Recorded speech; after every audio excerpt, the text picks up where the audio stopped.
I've been practicing sports medicine for a little over 20 years now.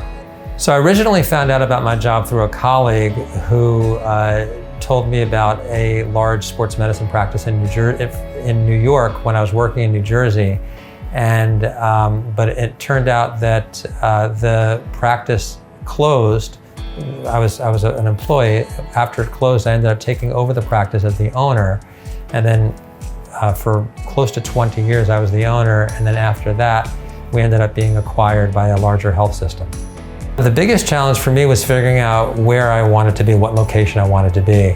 The most helpful thing for me was speaking with mentors and also other sports medicine physicians who were a few years ahead of where I was in their career.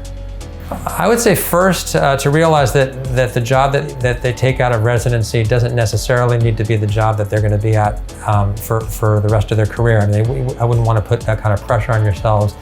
I think it's important to interview at multiple places and maybe get a different assortment of types of jobs that they're interviewing. And perhaps, like for instance, for me, I have a mixture of a job teaching because I'm a director of a fellowship, but I also work at a practice. So I have a mixture. Some people like more teaching, some people like less. So you want to kind of get a feel for that and get a feel for where you are now, where you want to be. Think about your location. I think it's important to speak with the people who are working at the jobs that you're considering to make sure that you kind of hear from, what is a day in the life like there. If the prospective employers will allow you to, I think it's great to spend a day there, just to sort of, there's nothing like being there in person, if that's feasible.